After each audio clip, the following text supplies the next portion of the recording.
नमस्ते दोस्तों, सनातनी धर्म कथा में आप सभी का एक बार फिर से स्वागत है। तो चलिए वीडियो स्टार्ट करते हैं। परंतु वो निसंदेह यह भी जानते हैं कि इस युद्ध का कारण सत्य तथा धर्म नहीं, परंतु कौरवों विशेषकर दुर्योधन के पांडवों के प्रति धर्म विरोधी धारणा थी, जिसकी एक लंबी श्रृंखला थी और जिनका कारण दुर्योधन तथा कौरव दल के महारथियों का लोभ, स्वार्थ, अन्याय, अहंकार तथा निराधार प्रतिशोध भाव से, जिनको दुर्योधन की स्वयं की इस घोषणा ने सिद्ध कर दिया था कि वो बिना युद्ध किए पांडवों को सुई की नोक के बराबर भूमि भी नहीं देंगे। दुर्योधन ने संधि के सारे प्रस्ताव और प्रयास भी ठुकरा दिए थे। स्वयं श्री कृष्ण द्वारा संधि के अनेक प्रयत्न तथा प्रयास भी दुर्योधन की युद्ध हट के सामने पूरी तरह असफल रहे थे। वास्तव में दुर्योधन का युद्ध षड्यंत्र का माध्यम पांडवों को युद्ध में हराना ही नहीं बल्कि मारना था। महाराजा युधिष्ठिर इस पृष्ठभूमि के समक्ष अपने दल को धर्म के तराजू में हल्का पड़ने के कारण अपनी अंतर आत्मा में व्यवस्थित थे।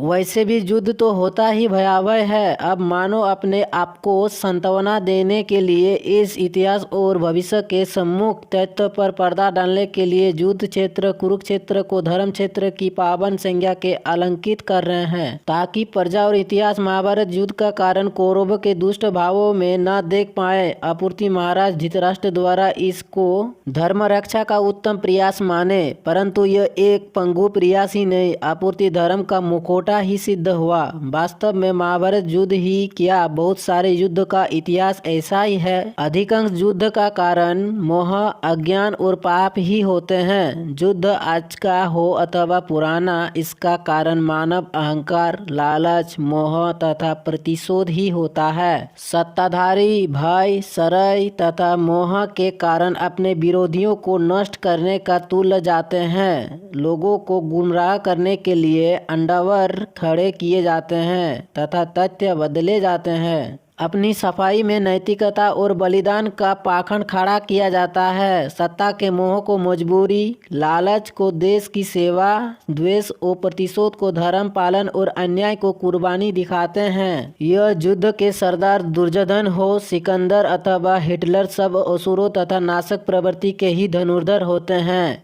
आज इराक का युद्ध तो हमारे सामने का प्रमाण है। सशक्त अमेरिका ने बेकसूर इराक को मात्र स्वार्थ और लालच के कारण झूठ के सहारे तत्व को मड़ोड़कर उस पर आक्रमण कर डाला। यही अक्सर युद्ध का इतिहास है। वास्तव में महाभारत युद्ध को धर्म युद्ध का स्वरूप देने का अचिंत्य तथा श्रेय तो पांडवों तथा श्री कृष्ण भगवान को जाता है। पांडवों के बलिदान और श्री कृष्ण भगवान के निष्काम कर्म की शक्ति ने यह युद्ध लाचारी में धर्म की रक्षा के लिए सत्य के आधार पर लड़ा तथा धर्म को जीवित रखने के लिए जीता।